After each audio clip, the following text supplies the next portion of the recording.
நீ 8வது படிக்கிறப்ப எப்பா அதெல்லாம் எது சொல்கிறா 8வது படிக்கிறப்ப கணக்கு பேப்பரை என்கிட்ட ஒன்று கொடுத்தில்ல, அதில் 90 மார்க்குன்னு போட்டுருந்துச்சுல்ல, உண்மையை சொல்கிறா அந்த சைபரை நீ தானே போட்ட.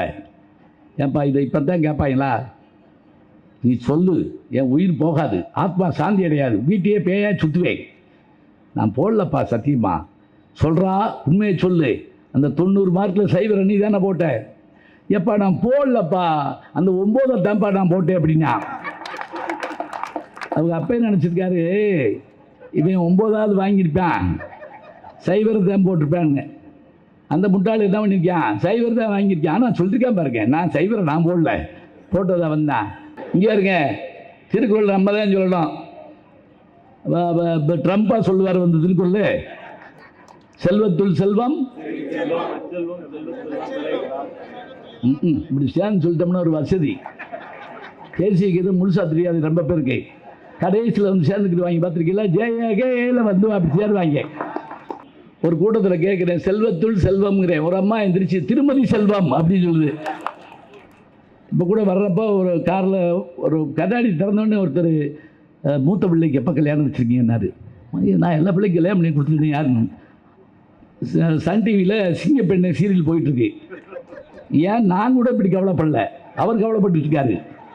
அது பரவாயில்ல. ஒரு கல்யாண வீட்டில் ஒருத்தர் வந்து வாயில் துண்டை வச்சு என்னை பார்த்து அழுதா இருக்கு. நான் பயந்து போனேன், என்ன நம்ம உடம்புட முடியலையான்னு. வீட்டை அடமான வச்சுட்டீங்க அப்படி. என்னையா சொல்லி சொல்லிடுற அப்படின்னா நாடகத்தில் நான் என்ன செய்யறது? இதெல்லாம் பரவாயில்லைங்க. நானும் என் மனைவி மீனாட்சி கோயில் போயிட்டு வெளியே வர்றோம். ஒரு அம்மா ஒடியாந்து என் கையை பிடிச்சிக்கிட்டு அந்த அம்மாவை கூப்பிட்டு வரலையா அப்படின்னு கேட்குது. எது இந்த நாடகத்தில் என் கூப்பிட்டு அனுப்பிச்சது. நான் ஊர் ஊராக கூட்டிகிட்டு தெரிய முடியுமா? என்ன ஆகுறது? நல்ல வேளை என் துணைவியார் முன்னாடி போயிட்டாங்க, இல்லைன்னா என்ன ஆகும்? வீட்டில் குழப்பம்தான் வரும். கண்ணகியின் இந்த சிலை மாதவியினுடைய சிலை. இதை வேலை நடந்துட்டு இருந்தப்ப கலைஞர் போயிருக்காரு. போய் பார்த்தா கண்ணகியினுடைய சிலை அவ்வளோ அழகாக இருக்குது. மாதவியினுடைய சிலை அதுவும் அழகாக இருக்குது. கொஞ்சம் ஏதோ கொஞ்சம் கம்மியாக இருக்க மாதிரி இருக்குது. கலைஞர் அந்த சிற்பியை கூப்பிட்டாரான், ஏயா கண்ணகி இவ்வளோ அழகாக இருந்தால் அவன் எப்படியா மாதவிட்ட போவேன், கொஞ்சம் அதை கூட்டியா அப்படின்னாரான். அந்த செம்மொழிங்கிற சொல்ல ஆய்ந்து தேர்ந்தெடுத்து நமக்கு பயன்படுத்த தந்தவர் யார் என்றால் டாக்டர் கலைஞர் அவர்கள் தான். அவருடைய அந்த எழுத்து, அந்த கவிதை, அவருடைய அந்த சிறப்பு எல்லாமே நமக்கு பெரிய மகிழ்வாக இருக்குங்க. இன்னொன்று, போகிற போக்கில் நகைச்சுவை சொல்லிட்டு போகணும். ஒரு ஜோக் சொல்லட்டுமா அப்படின்னு கேட்கக்கூடாது. போகிற போக்கில் அப்படி சொல்லணும். கன்னியாகுமரியில் ஒரு விழா நடக்குது. கலைஞர் மேடையில் இருக்கார். அப்போ கலைஞர் குமரி அனந்தன் அவர்கள் அவர் பக்கத்தில் உட்காந்துருக்காரு. அவை நடராஜன் அவர்கள் உட்காந்துருக்காரு. அவை நடராஜன் பேசி முடிக்கிறாரு. அப்போ எல்லோரும் கொஞ்சம் அப்படி அசதியாக இருக்க மாதிரி இருக்குது. கலைஞர் மைக்கில் சொல்கிறாருங்க, எப்படி அவ்வை கிழவி பேசினார், தொடர்ந்து வருகிறார் குமரி அப்படின்னாரு. இது கிழவி, அது குமரி. எல்லாம் நிமிர்ந்து உட்கார்ந்தாங்க, எந்த குமரி வரப்போதுன்னு பார்ப்போம். குமரி தான் வந்தார். இந்த சொல் விளையாட்டு என்ன தெரியுமா, நமக்கு வந்து ஒரு மகிழ்வை தரும். இந்திரஜித் யாருன்னா ராவணனுடைய மகன். அது ராவணனுடைய மகன் மட்டும் இல்லைங்க, அவனை வீழ்த்தின அந்த இலக்குவனே ஒரு நிமிஷம் கலங்கி போனானா. இவ்வளோ பெரிய வீரனையாக நம்ம வீழ்த்திட்டோம் அப்படின்னு சொல்லி எதிரியே ஒரு வருத்தப்பட வைக்கக்கூடிய ஆற்றல் உள்ளவன் யாருன்னு கேட்டால் மேகநாதனுடைய பேர் இந்திரஜித்துன்னு. இப்போ நெல்லிக்கனின்னு சொல்கிறோம், அவ்வை அதிகமான அவ்வைக்கு கொடுத்தார் அப்படின்னு. அதை சாப்பிட்டா சாகாமல் இருப்பாங்கன்னா 2 பேருமே சாகாமல் தான் இருந்திருக்கணும். அப்படி இல்லை, அது கொஞ்ச நாள் கூட வாழலாம், அவ்வளோதான். அது ஏன்பா நீ வந்து எனக்கு அதை அவ்வைக்கிட்ட கொடுத்த பிறகு தான் அதிகமானு சொன்னா இல்லையா, இதை சாப்பிட்டா ரொம்ப நாள் வாழலாம்னு. அது நீ சாப்பிட வேண்டியதானே, எனக்கு கொடுக்குறியாது. நான் என்ன வெறும் அரசன், நீ சாப்பிட்டா தான் அவைய தமிழ் வாழும் அப்படின்னு சொன்னார்னா அது அமுதக்கடி. இப்போ நம்ம அந்த நாள் அட்சய திருதைன்னு வேறு நம்ம சொல்கிறோம், அட்சய பாத்திரம் சொல்கிறோம் இல்லையா, எடுக்க வரும். ஆனால் என்ன அதை இப்போ மாற்றி விட்டாங்கன்னா, இன்றைக்கி நகை வாங்கினா நல்லதுன்ட்டாங்க. யாருக்குன்னு சொல்லலை. என் நண்பருடைய மனைவி அவங்க ஒரு பவுன் தங்கமாவது வாங்கணும் அல்லது 1 கிராமாவது வாங்கணும்னு சொல்லி காலையில் 4 மணிக்கே அவரை கூட்டிகிட்டு எங்கே நகை கடைக்கு போய் கூட்டம். ஏன்னா அன்றைக்கி வாங்கினா நகை பெருகும்னு ஒரு நம்பிக்கை இருக்கு இல்லையா. கூட்டத்தில் மாட்டி அந்த அம்மா 10 பவுன் செயின் ஆத்துட்டு போயிட்டாங்க. அப்புறம் நான் சொன்னேன், அது அவனுக்கு அட்சய திருதியை. யாருக்கு? அதை திருடினான்ல, என்ன செய்ய, யாருக்கோ கிடச்சிருக்குல்ல. ஒரு கூட்டத்தில் எல்லாரும் போய் ஒரு ஆள் உட்காந்துருந்தார். அவர் கேட்டுக்கிட்டு இருக்காரு, நானும் பேசிக்கிட்டு இருந்தேன். அப்புறம் பேசி முடித்த பிறகு கை கொடுத்தேன், பரவாயில்ல சாமி நீயாவது உட்காந்துருந்தேன் அப்படின்னு. அந்த சமுக்காலை எங்கள் வீட்டுது, நீ உட்காந்துருந்தீல, அது எங்கள் வீட்டில் அது வாங்காமல் போனால் உள்ள விட மாட்டாங்க. மேற்கத்திய மொழிகள்னு கேட்டால் கிரேக்கம், லத்தீன், ஹீப்ரு 3 மொழி. இங்கே கிழக்கே வாங்க, மேற்கே இந்த 3 மொழின்னா சீனம், சம்ஸ்கிருதம், தமிழ். இதில் என்ன சிறப்பு தெரியுங்களா? கிரேக்க மொழி பேசப்படுதா தெரியலை. 2 பேரும் கிரேக்க மொழியில் பேசி போகிறாங்களா? கிடையாது. அப்படின்னா இந்நேரம் கிரேக்க மொழி படம் வந்திருக்கணும். லத்தீன் மொழி பேசப்படுதா? இல்லை, தெரியல. லத்தீன் எழுத்துக்களை பயன்படுத்துகிறாங்க, ஆனால் பேசலை. ஹீப்ரு பேசப்படுதா? அது ரொம்ப சுருக்கமாக 5-6 பேர் பேசிடுவாங்க, அவ்வளோதான். சீன மொழியில் என்னன்னு கேட்டிங்கன்னா 6000 எழுத்தான். 30 எழுத்தை வச்சுக்கிட்டே நம்ம படாத பாடுபட்டுக்கிட்டு இருக்கோம். 6000 எழுத்து, அதில் 600 எழுத்து தெரிஞ்சவன் தான் படித்தவனா. அப்புறம் சான்ஸ்கிரிட், அது மந்திர மொழின்ட்டாங்க. 2 பேரும் சான்ஸ்கிரிட்டில் பேசிட்டு போனது நான் பார்த்ததே கிடையாது. ஆனால் தமிழை பேசாதவர்களை நான் பார்த்ததே கிடையாது. அதுதான் சிறப்பு. ஐரிஷ்னு ஒரு மொழி இருக்குன்னு சொல்கிறாங்க. அது ஒன்றும் நான் குறையா சொல்லலை. அதில் ஒரு ஜோக் சொன்னால் 3 நாள் கழிச்சு தான் சிரிப்பாங்களாம். ஏன்னா புரிஞ்சு சொல்லையாதான். அவர் என்ன சொன்னார் தெரியாமல் உட்காந்துருப்பாங்களாம். நமக்கு அப்படி இல்லைங்க, அப்படிங்கிறதுக்குள்ளே சிரிக்க வைக்கணும். நம்முடைய நகைச்சுவை என்ன தெரியுமா? இப்போ நான் ஒன்று சொல்கிறேன், நீங்கள் உங்களுக்கு புரியுதான்னு பாருங்கள். நீங்கள் நான் ஒன்றும் இலக்கியத்திலிருந்து எடுக்கலை. ஊட்டி வரை உறவுன்னு ஒரு படம் பார்த்தீங்களா? ஜென்மத்துக்கு பார்த்ததே இல்லையா? ஏன் இப்படி அமைதியாக இருக்கீங்க எல்லாரும்? ஊட்டி வரை உறவுன்னு ஒரு படம், நாகேஷில் டாக்டராக வருவார். இப்போ நான் ஜோக் சொல்ல போகிறேன், என் கூட வந்தால் தான் தெரியும், சரியா? என்னை போகிறப்ப ஃபோன் பண்ணி கேட்கக்கூடாது. நடுவில் ஒன்று சொன்னீங்களே, அது என்ன அப்படின்னு. எங்கள் ஊரில் பட்டிமன்றம் போட்டப்போ நான் பட்டிமன்றம் முடியிட்டப்போ 12-1 மணி ஆயிடுச்சு. மறுநாள் பஸ் ஸ்டாண்டுக்கு காலேஜுக்கு போகிறதுக்காக வந்துட்டு இருக்கேன். ஒருத்தர் வேகமாக ஓடியாந்து நேற்று. அப்புறம் திருப்பி என்ன சொன்னீங்க அப்படின்னு கேட்டார் பஸ் ஸ்டாண்டில். ஏன்னு கேட்டேன். எனக்கு வேலை இருந்ததுனால போயிட்டேன், இப்போ சும்மா தான் இருக்கீங்க சொல்லுங்கள் அப்படிங்கிறாப்புல. நான் ஊராக தீர்ப்பு எழுதி கொடுத்துக்கிட்டே போக முடியுமா? கலைஞருக்கு பெரிய சிறப்பு என்ன தெரியுங்களா? முத்தமிழறிஞருக்கு சிறப்பு அவருடைய பன்முகத்தன்மைன்னு தம்பி சொன்ன மாதிரி. எழுதணுமா, பேசணுமா. இப்போ எங்களுக்கெல்லாம் ஒவ்வொரு துறை தாங்க கை வசப்படும், ஆனால் அவருக்கு எல்லா துறையும் வசப்படும். பாட்டு எழுதுனா அப்படி இருக்கும். இப்போ ஒன்றும் இல்லை, அவர் எழுதின பாடல்களையே தனியாக தொகுத்து புத்தகமாக போட்டிருக்காங்க. அதுவே ரொம்ப நல்லா இருக்குது. பூம்புகார் படத்தில் அவர் வசனம் எழுதுனதோடு மட்டும் இல்லாமல் வாழ்க்கை என்னும் ஓடம் வழங்குகின்ற பாடம்னு ஒரு பாட்டு KP சுந்தராம்பாள் அவர்கள் அதை பாடுவாங்க. அந்த படகுல போகிறப்ப அந்த பாட்டு, அந்த கலைஞர் எழுதக்கூடிய அந்த பாட்டை நீங்கள் கேட்டு பாருங்க. வாலிபம் என்பது எப்படிப்பட்டது, வயோதிகம் என்பது எப்படிப்பட்டது. அது வாழ்க்கை என்னும் ஓடம்னு சொல்கிறப்ப இந்த ஓடத்தில் நாம் போகிறோம் வர்றோம், எவ்வளவு சிரமங்கள் இருக்குது. வசனம் எழுதணுமா, அந்த வசனம் எப்படி இருக்கணும். ரங்கோன் ராதான்னு ஒரு படம், அந்த ரங்கோன் ராதாவில் நம்முடைய சிவாஜி கணேசன் அவர்கள் வில்லனாகவே நடிச்சிருப்பாருங்க. ஆச்சரியம், கதாநாயகன் நடிச்சதுக்கு ஒருத்தர் வில்லனை நடிக்க மாட்டாங்க. இமேஜ் போயிடும். நானும் அவர் வில்லனை நடிச்சிருப்பார். கதை யார் தெரியுங்களா? பேரறிஞர் அண்ணா. வசனம் யார் தெரியுமா? முத்தமிழறிஞர் கலைஞர். எப்படி வாய்ப்பு பாருங்க. முருகனின் கதை தான் இங்கு நடக்கிறது. கதையில் முருகன் இளைஞன் கிழவனானான் என வேலன் வேடன் விருத்தன். இளைஞன் கிழவனானான், இங்கே கிழவன் இளைஞனாகிறான். யாரு? நீ கழுத்து பிள்ளை இருந்துக்கிட்டு கல்யாணம் பண்ணுறதுக்கு போகிற. யாரால் எழுத முடியும் சொல்லுங்க பார்ப்போம். மாண்புமிகு ஆசிரியர் ஐயா வீரமணி அவர்கள் பக்கத்தில் ஞானசம்பந்தனை உட்கார வைக்க அறநிலைத்துறை அமைச்சரால் மட்டுமே முடியும். இது அவர் சாதித்ததாக மட்டுமில்லை, எனக்கு கிடைத்த பெருமையாகவும் நான் கருதுகின்றேன். இது தெரிஞ்சு கைதட்டினவங்களுக்கும் சரி, கேட்டுக்கிட்டவங்களுக்கும் சரி, இந்த அற்புதமான விழாவிலே கலைஞர் அவர்களுடைய, முத்தமிழறிஞர்களுடைய பிறந்த நாளை அவருடைய காலத்திலே தமிழுக்கு கிடைத்த பெருமையாக செம்மொழி நாளாக அறிவித்த அந்த நாளை அவருடைய பிறந்த நாளாக மாற்றி காட்டியிருக்கக்கூடிய அத்தனை பெருமக்களையும் வாழ்த்தி வணங்கி, இந்த விழாவில் நான் பங்கேற்க காரணமாக இருந்த ஐயா தலைமையேற்று பெருமை சேர்க்கின்ற திருமிகு ஜெயின் அவர்கள் அற்புதமான அவருடைய குரலும் அவருடைய அந்த வரவேற்பும் என்னை நெகிழ வைத்தது. அவரோடு இருக்கின்ற அந்த தொண்டர்களுடைய வேகமும் என்னை வியப்பில் ஆழ்த்தியது. இந்த விழாவிலே நாம் அத்தனை பேரையும் ஒருங்கிணைத்திருக்கக்கூடிய நம்முடைய வணக்கத்திற்குரிய அமைச்சர், அறநிலையத்துறை அமைச்சர் அழகாக சொன்னார் கவிஞர் இந்திரஜித் அவர்கள். அவருடைய பேர் சின்னத்துறை தான், ஆனால் இந்திரஜித்துன்னு பேர் வச்சிருக்கிறார். இந்திரஜித் யாருன்னா ராவணனுடைய மகன். அது ராவணனுடைய மகன் மட்டும் இல்லைங்க, அவனை வீழ்த்தின அந்த இலக்குவனே ஒரு நிமிஷம் கலங்கி போனானா. இவ்வளோ பெரிய வீரனையா நம்ம வீழ்த்திட்டோம் அப்படின்னு சொல்லி எதிரியே ஒரு வருத்தப்பட வைக்கக்கூடிய ஆற்றல் உள்ளவன் யாருன்னு கேட்டால் மேகநாதனுடைய பேர் இந்திரஜித்துன்னு அந்த பேரை வச்சுருக்காரு. ஐயா உண்மையிலே ரொம்ப அற்புதமாக பேசுகிறீங்க. நம்முடைய அமைச்சர் பெருமகனார் அவர்கள் இன்றைக்கு வந்து மேடைக்கு வர்றதுக்கு முன்னாடி அவரை பற்றி கூறிய வார்த்தைகள் எல்லாம் அவ்வளோ அருமையாக இருந்தது. அதுவும் அந்த அமுதக்கரங்கள் அப்படின்னாங்க. அமிழ்தம்னு ஒன்று இருக்கா இல்லைன்னு நமக்கு தெரியாதுங்க, ஆனால் அது நீண்ட நாள் வாழ காரணமாக இருக்கும். இப்போ நெல்லிக்கனின்னு சொல்கிறோம், அவ்வை அதிகமான அவ்வைக்கு கொடுத்தார் அப்படின்னு.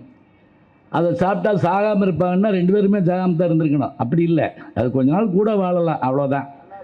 அது ஏன்பா நீ வந்து எனக்கு அதை அவைக்கிட்ட கொடுத்த பிறகு தான் அதிகமானு சொன்னா இல்லையா, இதை சாப்பிட்டா ரொம்ப நாள் வாழலாம்னு. அது நீ சாப்பிட வேண்டியதானே, எனக்கு கொடுக்குறியாது. நான் என்ன வெறும் அரசன், நீ சாப்பிட்டா தான் அவைய தமிழ் வாழும் அப்படின்னு சொன்னார்னா அது அமுதக்கடி. அந்த அமுதக்கனியினுடைய வரலாற்றை அமுத சுரபி ஒரு வார்த்தை கேட்குறோம். அதோடு மட்டும் இல்லை, இப்போ நம்ம அந்த நாள் அட்சய திருதைன்னு வேறு நம்ம சொல்கிறோம், அட்சய பாத்திரம்னு சொல்கிறோம் இல்லையா, எடுக்க வரும். ஆனால் என்ன அதை இப்போ மாற்றி விட்டாங்கன்னா, இன்றைக்கி நகை வாங்கினா நல்லதுன்ட்டாங்க. யாருக்குன்னு சொல்லலை, நகை வாங்கினா நல்லது யாருக்குன்னு சொல்லலை. இதுவும் இப்போ என் கூடவே வாங்க, அப்போ தான் சரியாக இருக்கும். ரொம்ப டென்ஷனாக உட்காந்துருக்கீங்களா எல்லோரும். என் நண்பருடைய மனைவி அவங்க ஒரு பவுன் தங்கமாவது வாங்கணும் அல்லது 1 கிராமாவது வாங்கணும்னு சொல்லி காலையில் 4 மணிக்கே அவரை கூட்டிகிட்டு எங்கே நகை கடைக்கு போய் கூட்டம், ஏன்னா அன்றைக்கி வாங்கினா நகை பெருகும்னு ஒரு நம்பிக்கை இருக்கு இல்லையா, கூட்டத்தில் மாட்டி அந்த அம்மா 10 பவுன் செயின் ஆற்றுட்டு போயிட்டாங்க. அப்புறம் நான் சொன்னேன், அது அவனுக்கு அட்சய திருதியை, யாருக்கு அதை திருநாளில் என்ன செய்ய, யாருக்கோ கிடச்சிருக்குல்ல. அது இதெல்லாம் எப்படி நம்ம பேசுகிறோம். அழகாக அவர் சொன்னாங்க, அமுத கரங்களுக்கு சொந்தக்கார். எப்போ தூங்குறாரு எப்போ விழிக்குதார் தெரியல.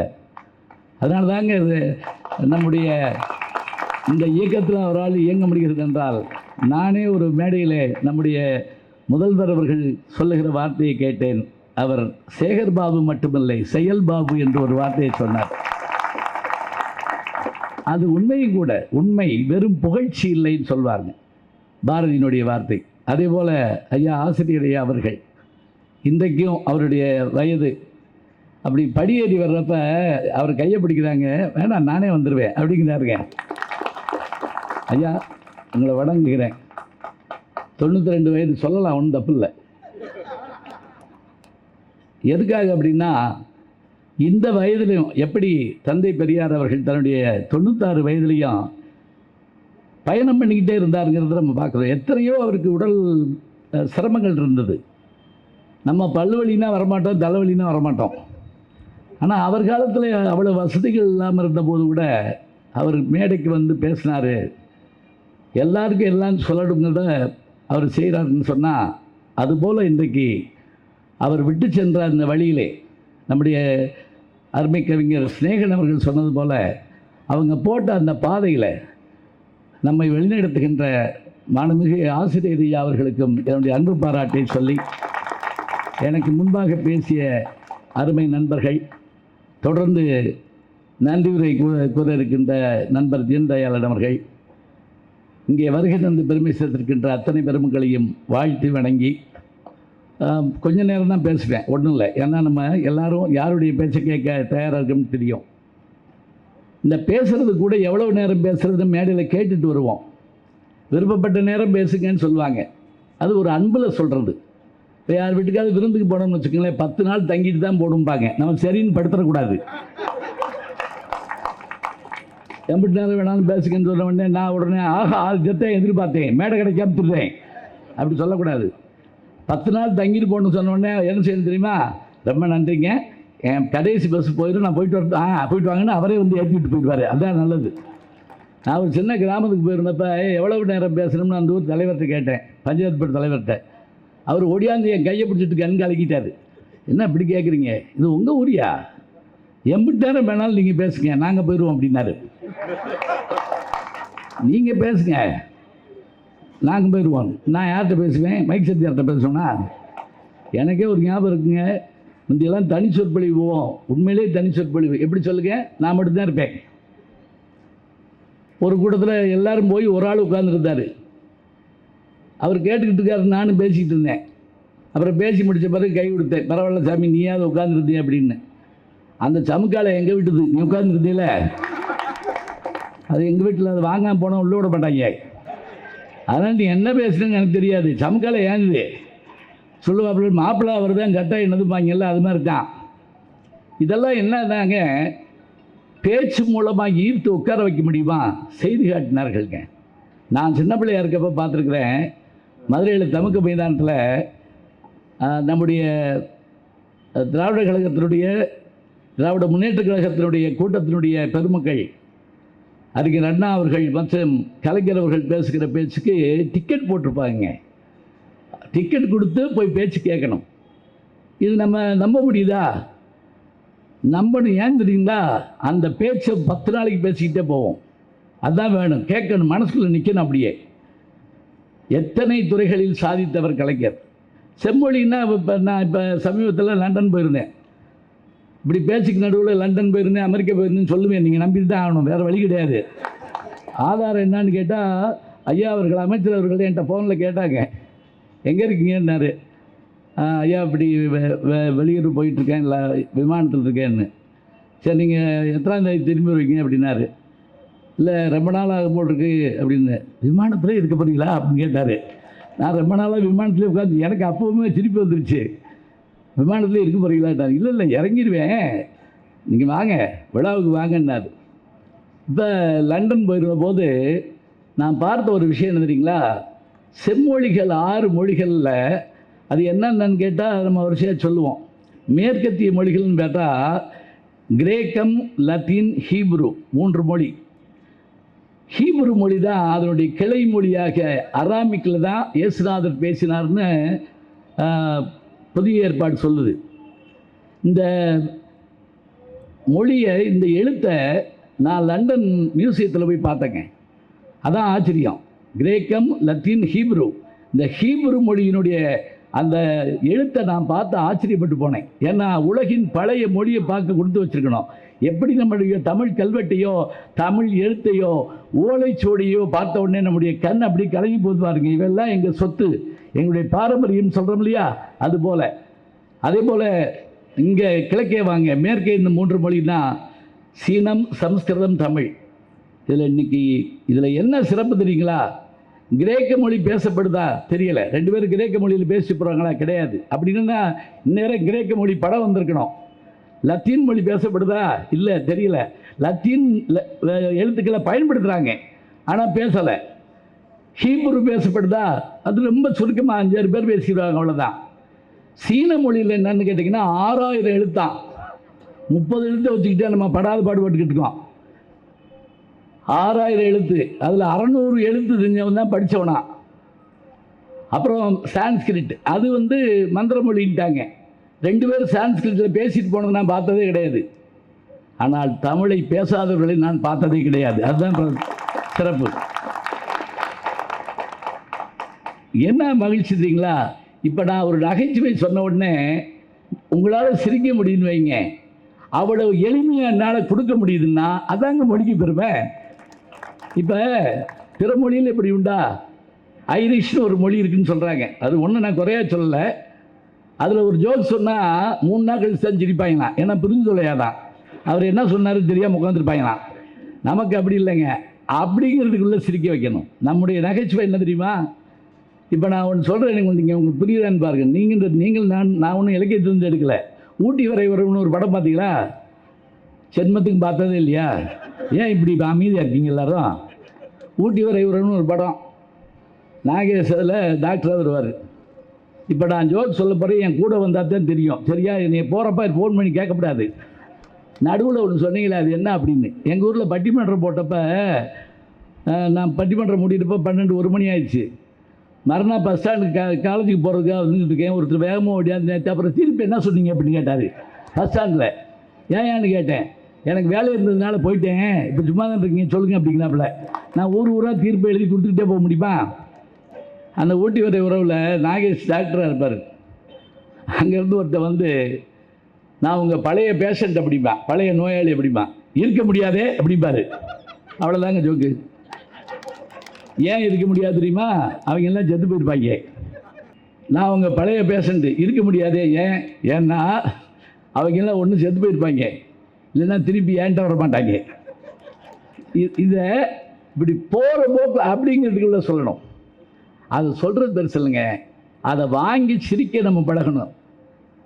9 வகையான சுவைகள் இருக்குதுன்னு சொன்னால் அதில் முதல் சுவை நகைச்சுவைன்னு நம்ம சொல்கிறோம். கலைஞருக்கு பெரிய சிறப்பு என்ன தெரியுங்களா? முத்தமிழறிஞருக்கு சிறப்பு அவருடைய பன்முகத்தன்மைன்னு தம்பி சொன்ன மாதிரி. எழுதணுமா பேசணுமா, இப்போ எங்களுக்கெல்லாம் ஒவ்வொரு துறை தாங்க வசப்படும், ஆனால் அவருக்கு எல்லா துறையும் வசப்படும். பாட்டு எழுதுனா அப்படி இருக்கும். இப்போ ஒன்றும் இல்லை, அவர் எழுதின பாடல்களையே தனியாக தொகுத்து புத்தகமாக போட்டிருக்காங்க. அதுவே ரொம்ப நல்லா இருக்குது.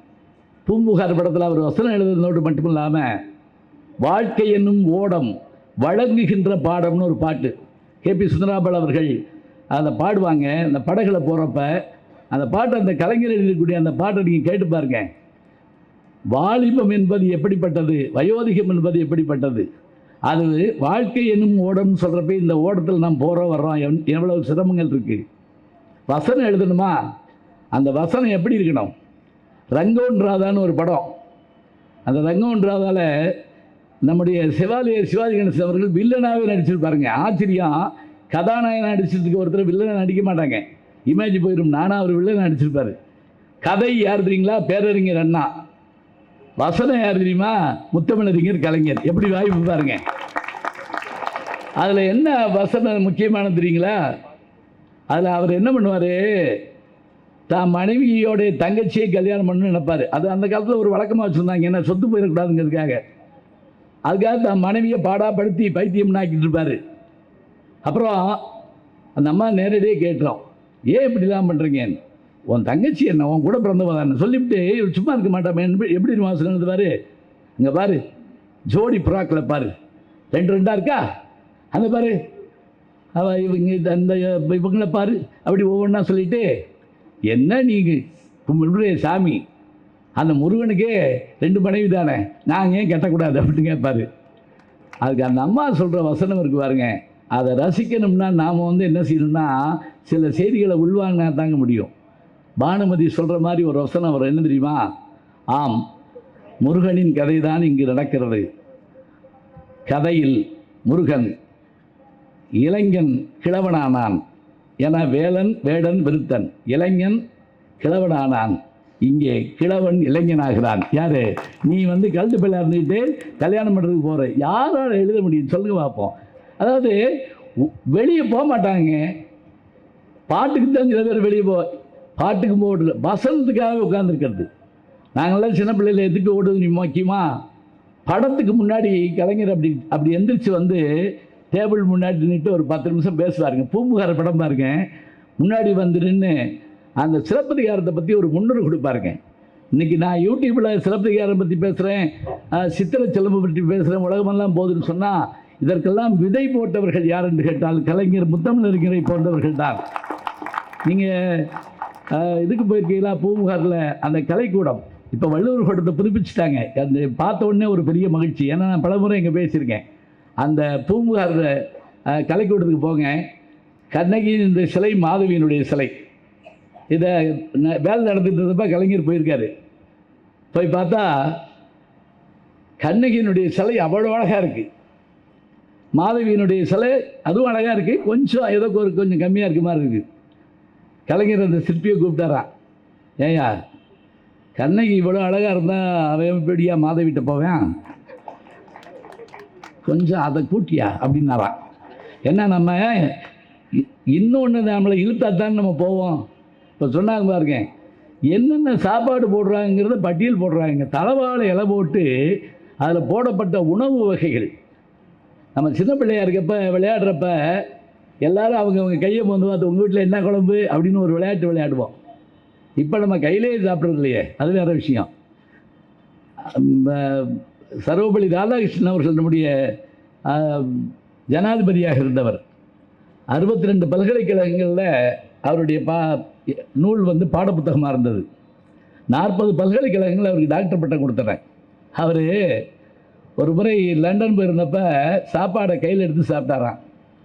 அப்போ கூட இருந்த வெள்ளைக்காரன் சொல்லியிருக்கான், என்ன கையில் எடுத்து சாப்பிட்றீங்க ஏன் அப்படின்னு கேட்டோடனே, இல்லை கரண்டியில் சாப்பிட்டா சுத்தமாக இருக்குமே, கையில் எடுத்து சாப்பிட்றீங்களேன்னொன்னே அதுக்கு சர்வபள்ளி ராதாகிருஷ்ணன் என்ன சொன்னா தெரியுங்களா, இந்த கையை வேற யாரும் யூஸ் பண்ண மாட்டாங்கல்ல, நான் தானே பயன்படுத்துவேன், இந்த கை எனக்கு தான் சொந்தம், அந்த ஸ்பூனை எல்லா பேரும் யூஸ் பண்ணியிருப்பான்ல. யோசிச்சு பாருங்க, ஒரு சின்ன விஷயத்தை கூட சொல்லக்கூடிய அந்த ஆற்றல். திரையுலக வாழ்க்கையாக இருக்கட்டும், திருக்குறளுக்கு உரை எழுதுவதாக இருக்கட்டும், புறநானூற்றிலே சொல்லுகின்ற அந்த விளக்கங்களாகட்டும், செம்மொழிக்கு பெருமை கிடைப்பது அவர் காலத்தில் தானேங்க அந்த செம்மொழியை அறிவிக்கிறாங்க. அது வரைக்கும் நம்ம சொல்லிக்கிட்டே இருந்தோம். ஆனால் இன்றைக்கு எங்கிருந்து வருகிறீர்கள்? செம்மொழியாகிய தமிழ்மொழி அவரே எழுதின அந்த பாட்டு. இதை நான் எங்கே பார்க்குறது தெரியுங்களா, ஆஸ்திரேலியாவில் ஒரு விழாவில் அங்கே இருக்கக்கூடிய பிள்ளைகள் எழுந்து நாட்டியம் ஆடுவதற்கு இந்த பாட்டு போட்ட உடனே எனக்கு என்ன சந்தேகம், நம்ம தமிழ்நாட்டில் இருக்கோமா ஆஸ்திரேலியாவில் இருக்கோமா என்று நம்மை வியக்க வைக்கின்ற அந்த மொழி அவருடையது. அதுவும் நான் மேடைகளில் பார்த்துருக்கேன். அவர் அந்த சக்கர நாற்காலில் வருவாருங்க, அந்த பாட்டு ஒலிக்கும், எல்லாரும் எந்திரிச்சு நிற்பாங்க. அப்படியே ஒரு ஆச்சரியம் நமக்கு நிகழும். செம்மொழிக்கு இந்த பெருமையை தந்தது அவர் தான். இந்த வார்த்தையை, செம்மொழிங்கிற வார்த்தையை மதுரையை சேர்ந்த சூரிய நாராயண சாஸ்திரி, பரிதிமார் கலைஞர் தான் அவருக்கு பேர், அவர் தன்னுடைய பேரை வச்சுக்கிட்டார். அந்த பரிதிமார் கலைஞர் செம்மொழின்னு சொன்னார். அவர் இங்கே தாம்பரம் கிறிஸ்டின் காலேஜில் தான் படித்து வேலை பார்த்தார் கொஞ்ச நாள். ஆனால் இள வயதில் இறந்து போனார். அந்த செம்மொழிங்கிற சொல்ல ஆய்ந்து தேர்ந்தெடுத்து நமக்கு பயன்படுத்த தந்தவர் யார் என்றால் டாக்டர் கலைஞர் அவர்கள் தான். அவருடைய அந்த எழுத்து, அந்த கவிதை, அவருடைய அந்த சிறப்பு எல்லாமே நமக்கு பெரிய மகிழ்வாக இருக்குங்க. இன்னொன்று, போகிற போக்கில் நகைச்சுவை சொல்லிட்டு போகணும். ஒரு ஜோக் சொல்லட்டுமா அப்படின்னு கேட்கக்கூடாது, போகிற போக்கில் அப்படி சொல்லணும். கன்னியாகுமரியில் ஒரு விழா நடக்குது, கலைஞர் மேடையில் இருக்கார். அப்போ கலைஞர் குமரி அனந்தன் அவர்கள் அவர் பக்கத்தில் உட்காந்துருக்காரு. அவை நடராஜன் அவர்கள் உட்காந்துருக்காரு. அவை நடராஜன் பேசி முடிக்கிறாரு. அப்போ எல்லோரும் கொஞ்சம் அப்படியே அசதியாக இருக்க மாதிரி இருக்குது. கலைஞர் மைக்கில் சொல்கிறாருங்க, எப்படி அவ்வை கிழவி பேசினார், தொடர்ந்து வருகிறார் குமரி அப்படின்னாரு. இது கிழவி, அது குமரி. எல்லாம் நிமிர்ந்து உட்கார்ந்தாங்க, எந்த குமரி வரப்போதுன்னு பார்ப்போம். குமரி தான் வந்தார். இந்த சொல் விளையாட்டு என்ன தெரியுமா, நமக்கு வந்து ஒரு மகிழ்வை தரும். தனியாக என்னங்க உலகத்தில் நகைச்சுவையாக இருக்குது? இல்லைங்க. ஒரு 98 வயசில் ஒருத்தர் அப்பா பாவம் மரணப்படுக்கையில் இருந்திருக்காரு. அப்போ மகனை கூப்பிட்டுருக்க, ஆஸ்பத்திரியில் மகனை கூப்பிட்டுருக்காரு, இங்கே வாடா, என்னப்பா அப்படின்னு ஆர்வம் ஓடியாந்தான். உண்மையை சொல்லணும், நீ என்னப்பா, நீ 8வது படிக்கிறப்ப, எப்பா அதெல்லாம் எதுக்கு சொல்கிறா, 8வது படிக்கிறப்ப கணக்கு பேப்பரை என்கிட்ட ஒன்று கொடுத்தில்ல, அதில் 90 மார்க்குன்னு போட்டுருந்துச்சுல்ல, உண்மையை சொல்கிறா, அந்த சைபரை நீ தானே போட்ட. ஏன்ப்பா இதை இப்போ தான் கேட்பாங்களா, நீ சொல்லு, என் உயிர் போகாது, ஆத்மா சாந்தி அடையாது, வீட்டையே பேயா சுற்றுவேன். நான் போடலப்பா சத்தியமா, சொல்கிறா, உண்மையை சொல்லு, அந்த 90 மார்க்கில் சைபரை நீ தானே போட்ட. எப்பா நான் போடலப்பா, அந்த 9 தான்ப்பா நான் போட்டேன் அப்படின்னா. அவங்க அப்பே நினச்சிருக்காரு, இவன் 9வது வாங்கியிருப்பான், சைபரை தான் போட்டிருப்பான்னு. அந்த முட்டாள் என்ன பண்ணியிருக்கான், சைபர் தான் வாங்கியிருக்கான். ஆனால் சொல்லியிருக்கான் பாருங்க, நான் சைபரை நான் போடல, போட்டதை வந்தான். இது எப்போ தெரியுமா ஞாபகத்துக்கு வரும், முன்னே நம்ம படிக்கிற போதெல்லாம் எங்கள் ஊர் பக்கம்லாம் 40 மார்க் வாங்கினா கிடா வெட்டி பொங்க வச்சுருவாங்க. இப்போ 98 மாதத்துக்கு வாங்கினா குடும்பமே போட்டு கும்மி அடிக்கிறாங்க அவனை போட்டு. போச்சு, கட்டா போச்சு, கட்டா போச்சு, அப்படி போச்சு, இப்படி போச்சு. டேய் படிச்சுட்டு போகிறாடா விடுறா, படிக்கிற பிள்ளை அவனுக்கு என்ன வேணும்? அதான் சொன்னார் பாருங்க, எஸ்எஸ்எல்சி முடிச்சிட்டோமா, +2 முடிச்சிட்டோமா, உன்னால் உலக நாடுகளில் பயணப்பட்டு வேலை வாய்ப்பை நீ பெற முடியும் என்று நம்முடைய தமிழக முதல்வர் அவர்கள் திட்டங்களை கொண்டு வந்திருக்கிறார் என்ன இந்த இடத்துல பேசுகிறப்ப சொன்னாங்க. அது கேட்டபோது மகிழ்ச்சியாக இருக்குங்க. இந்த உலகம் எவ்வளோ பெரிய விஷயம். எத்தனையோ வறுமையில் வாழ்ந்திருந்தாலும் கூட பாரதி சொன்ன வார்த்தை என்ன தெரியுமா? அடுத்த வேளை சாப்பாட்டுக்கு இல்லாமல் இருந்திருக்கலாங்க, ஆனால் எத்தனை கோடி இன்பம் வைத்தா எங்கள் இறைவா. எவ்வளவு வகையான இன்பம் இந்த உலகத்தில் இருக்கு. அந்த இன்பங்களை நம்ம பெற வேண்டாமா? அதில் ஒன்று என்ன தெரியுமா? இங்கே சாப்பிட்ட உணவு இங்கே போனால் 3 மணி நேரங்க. ஆனால் இங்கே கேட்குற செய்தி நம்ம மனதுக்குள்ளேயோ நம்ம அறிவுக்குள்ளேயோ போனால் சாகிற வரைக்கும் மறக்கக்கூடாதுங்க. நான் சொல்லலை, திருவள்ளுவர் சொல்கிறாரு, செல்வத்துள் செல்வம். இப்படி அமைய மௌனாஞ்சலி மாதிரி உட்காந்துருக்கீங்க. திருக்குறள் கிடையாது அந்த ஏரியாவில். இங்கே இருங்க, திருக்குறள் நம்ம தான் சொல்லணும். ட்ரம்ப்பா சொல்லுவார் வந்து திருக்குறள், செல்வத்துள் செல்வம். இப்படி சேர்ந்து சொல்லிட்டோம்னா ஒரு வசதி. தேசியக்கு எதுவும் முழுசாக தெரியாது ரொம்ப பேருக்கு. கடைசியில் வந்து சேர்ந்துக்கிட்டு வாங்கி பார்த்துருக்கீங்களா? ஜேஏல வந்து அப்படி சேருவாங்க. இது எதுக்கு கேட்டேன்னு தெரியுமா? இந்த ஒரு திருக்குறளில் தாங்க 5 தடவை செல்வம்ங்கிற, மொத்தமே 7 சொல்கிறாங்க. திருவள்ளுவர் மாதிரி கஞ்சே ஒன்றும் கிடையாது. 7 சொல்ல 5 தடவை ஒரு சொல்ல போடுறாரு. செல்வத்துள் செல்வம், செவிச்செல்வம், அச்செல்வம், செல்வத்துள் எல்லாம் தலை. ஏன்? மெய், வாய், கண், மூக்கு, செவி 5லையும் செல்வத்தை நுகர்றோம். மெய்னா உடம்பு, இந்தா நகை போட்டிருக்கோம், வேஸ்ட்டை கேட்டிருக்கோம். வாய் தின்னே தீர்த்து போடுறோம். கண் பார்க்காத விஷயம் இல்லை. அதே போல் மூக்கு நுகராத இனிமை இல்லை. அதெல்லாம் அழிஞ்சு போகுங்க. ஆனால் காதில் கேட்ட ஒரு செய்தி ஜென்ம ஜென்மத்துக்கு மறக்கக்கூடாதுங்கிறதுக்காக தான் செல்வத்துள் செல்வம். இது ஏன் நான் உங்களை பார்த்து கேட்டேன் தெரியுமா? எனக்கு திருக்குறள் மறந்து போய் ஊராக கேட்டுக்கிட்டு நினச்சி விடாங்க. ஒரு கூட்டத்தில் கேட்குறேன், செல்வத்துள் செல்வம்ங்கிறேன். ஒரு அம்மா எந்திரிச்சு திருமதி செல்வம் அப்படின்னு சொல்லுது. இப்போ கூட வர்றப்போ ஒரு காரில் ஒரு கண்ணாடி திறந்தோடனே ஒருத்தர், மூத்த பிள்ளைக்கு எப்போ கல்யாணம் வச்சுருக்கீங்கன்னாரு. நான் எல்லா பிள்ளைக்கும் கல்யாணம் பண்ணி கொடுத்துருக்கேன். யாருன்னு? சன் டிவியில் சிங்கப்பெண்ணை சீரியல் போயிட்டுருக்கு. ஏன் நான் கூட இப்படி கவலைப்படல, அவர் கவலைப்பட்டு இருக்காரு. அது பரவாயில்ல. ஒரு கல்யாண வீட்டில் ஒருத்தர் வந்து வாயில் துண்டை வச்சு என்னை பார்த்து அழுதா இருக்கு. நான் பயந்து போனேன், என்ன நம்ம உடம்புட முடியலையான்னு. வீட்டை அடமான வச்சுட்டீங்க அப்படி. என்னையா சொல்லி சொல்லிடுறேன் அப்படின்னா நாடகத்தில். நான் என்ன செய்யறது? இதெல்லாம் பரவாயில்லைங்க. நானும் என் மனைவி மீனாட்சி கோயில் போயிட்டு வெளியே வர்றோம். ஒரு அம்மா ஒடியாந்து என் கையை பிடிச்சிக்கிட்டு அந்த அம்மாவை கூப்பிட்டு வரலையா அப்படின்னு கேட்குது. எது? இந்த நாடகத்தில் என் கூப்பிட்டு நினச்சது. நான் ஊராக கூட்டிகிட்டு தெரிய முடியுமா? என்ன ஆகுறது? நல்ல வேளை என் துணைவியார் முன்னாடி போயிட்டாங்க. இல்லைன்னா என்ன ஆகும்? வீட்டில் குழப்பம்தான் வரும். வேணும், கலை வேணுமா? வேணும். நாடகம் வேணுமா? வேணும். எனக்கு ஒரு மகிழ்ச்சி தெரியுமா? அந்த சிங்கப்பெண்ணை நாடகத்தினுடைய இயக்குனர் யார் தெரியுங்களா? கலைஞர் அவர்கள் வசனம் எழுதி அவர் நிறைவாக எழுதி கொடுத்த ராமானுஜர் நாடகத்தை இயக்கிய தனுஷ்குமார் அவர்கள் தான் அந்த நாடகத்தினுடைய இயக்குனர். அவர் சொல்லுவாருங்க, ஒவ்வொரு நாளும் வசனத்தை எழுதி கொடுத்துட்டு அது எடுக்கப்பட்ட காட்சியை போட்டு பார்க்க சொல்லிட்டு தான் அடுத்த காட்சிக்கு போக சொல்லுவாராங்க. எப்போ வயசு அவர் வாழ்கிற காலத்தில் நினச்சி பாருங்க. அப்போதும் கூட அவருக்கு ராமானுஜர் மீது இருந்த அந்த அன்பு. ஏன் காரணம் என்ன தெரியுங்களா? திருக்கோஷ்டியூரில் அந்த இவரை போய் திருக்கோஷ்டியூர் நம்பியை பார்க்குறதுக்கு ராமானுஜர் ஏறத்தாழ ஒரு 13 முறை போகிறாருங்க. எனக்கு அந்த மந்திரத்தை சொல்லிக் கொடுன்னு சொல்லி கேட்க போகிறாரு. இப்போ நேரம் இல்லை, போ போ போ போ 13 தடவை ஸ்ரீரங்கத்திலிருந்து திருக்கோஷ்டியூர் சிவகங்கை மாவட்டம் 13 தடவை அவர் நடந்து வர்றாருங்க. சொல்லிக் கொடுக்கல. கடைசியாக சொல்லிக் கொடுக்க போகிறோம்னு சொன்னார். 1 மாதம் சாப்பிடாமல் இருப்பியா? இங்கே இருக்க டியூஷன் ஃபீஸை பாருங்கள். 1 மாதம் சாப்பிடாமல் இருப்பியா?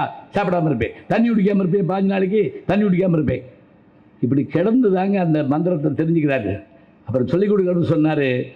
இதை நீ மறந்தும் கூட என்னுடைய அனுமதி இல்லாமல் வேறு ஆளுக்கு சொல்லக்கூடாது. இவ்வளோதாங்க. அன்றைக்கி இரவு ராமானுஜர் தூங்கலைங்க. ஏன் கலைஞரதை கையில் எடுத்தாருன்னு சொல்கிறேன் கேளுங்க. ராமானுஜர் தூங்கலைங்க. இந்த மந்திரத்தை நான் தெரிஞ்சுக்கிறதுக்காக நான் இத்தனை பாடுபட்டனே. ஒரு ஏழை விவசாயி, ஒரு செருப்பு தைக்கும் தொழிலாளி, நாளும் உழைக்கின்ற ஒரு கூலி தொழிலாளி எப்படி இதை தெரிஞ்சுக்கிடுவான்? அதனால் அப்படி நினச்சி அன்னைக்கு நைட்டு என்ன பண்ணார் தெரியுங்களா? அப்படியே எந்திரிச்சு அந்த கோபுரத்தோட உச்சிக்கு திருக்கோஷியூர் போனால் பாருங்கள், கோபுரத்துக்குள்ளே ஒரு வழி இருக்கும். மேலே ஏறி நின்று அவர் சொல்லிக் கொடுத்த மந்திரத்தை சொல்லிட்டாருங்க. என்ன சொன்னாருங்க நீங்கள்? அவர் என்ன சொல்லி கொடுத்தாரோ அதை அப்படியே அடிச்சிட்டாரு. குலம் தரும் செல்வம் தந்திடும் பெற்றதாயினும் ஆயின செய்யும் சொல்கிறோம்ல, நலம் தரும் சொல்லை நான் கண்டு கொண்டேன் நாராயணா என்னும் நாமுங்கிற வார்த்தையை சொல்கிறார். இப்போ அந்த குருநாதரை வந்து கேட்டார், யாருக்கும் சொல்லாதேன்னு சொன்னேன்ல, ஊருக்கே சொல்லிவிட்டியாடா? ஏன் சொன்னேன்? சொன்னால் நரகத்துக்கு போகணும்னு சொன்னேன்ல, ஏன் சொன்னேன்? அதுக்கு பதில் சொன்னாருங்க அவர், சாமி இதை சொன்னால் நான் நரகத்துக்கு போவேன், கேட்டவன்லாம் எங்கே போவேன்? அவன்லாம் நல்ல இடத்துக்கு போவேன். அவன் நல்ல இடத்துக்கு போகிறதுக்கு நான் நரகத்துக்கு போனேன் என்ன தப்பா? இவன் தாங்க மனுஷன். அவருடைய வாழ்க்கையைத்தான் நம்முடைய கலைஞர் அவர்கள் ராமானுஜருடைய வரலாறாக அவர் வந்து எடுத்திருக்கிறாருன்னு சொன்னால், எழுதியிருக்கிறாருன்னு சொன்னால், வாழ்க்கை முழுவதும் எழுதி கொண்டும் பேசிக்கொண்டும் வாழ்ந்து கொண்டும் இருந்த மனிதர். வாழ்கிற காலம் எத்தனை காலம் மனிதர் வாழ்ந்தார் என்பது கேள்வி இல்லை. அவர் எப்படி வாழ்ந்தார், எப்படி மறைந்தார், அதுதான் உண்மை. இங்கே இந்த புகழுரைன்னு சொல்கிறப்ப நமக்கு என்ன பெருமை தெரியுங்களா? இந்த ஒரு செய்தியோடு முடிச்சிடுறேன். புகழுரைன்னா என்ன அப்படின்னா, இந்த உடம்புக்கு சாப்பாடு போடுறோம், எல்லா வகையான உணவும் போடுறோம். உயிருக்கு என்ன போடுறேன்னு கேட்டார் திருவள்ளுவர். உயிருக்கு இன்சூரன்ஸ் பாலிசி 20 லட்சத்துக்கு எடுத்திருக்கேன் அப்படி சொல்கிறதா? அவர் சிரிச்சிடுவார். அவர் சொன்னார், அவரே சொல்லி கொடுத்தாரு, எப்பா உடம்புக்கு சாப்பாடு போடு, அமுத கரங்கள் இருக்குது, நம்ம ஐயா அறநிலைத்துறை அமைச்சர் இருக்கார், நம்முடைய முதல்வர் இருக்காங்க, எல்லாரும் சேர்ந்து உங்களுக்கு சாப்பாடு போட்டுருவாங்க, அதெல்லாம் இருக்கட்டும். உன் உயிருக்கு நீ என்ன வேணும் தெரியுமா? உனக்குள்ள ஒரு உயிர் இருக்குல்ல, அதுக்கு நீ புகழ்னு ஒன்றை கொடுப்பா. அந்த புகழ் கூட சாதாரணம் இல்லைப்பா, அது நீ கொடுக்கின்ற கொடையால் அது வரணும். ஈதல் இசைப்பட வாழ்தல் அது வல்லது ஊதியமில்லை உயிருக்கு என்று சொன்னால், அந்த மாதிரி புகழை பெற வேண்டும் என்று சொன்னால், அதற்காக தன் வாழ்நாளெல்லாம் உழைத்த பெருமகனார் யார் என்று கேட்டால், நம்முடைய முத்தமிழறிஞர் டாக்டர் கலைஞர் அவர்கள்.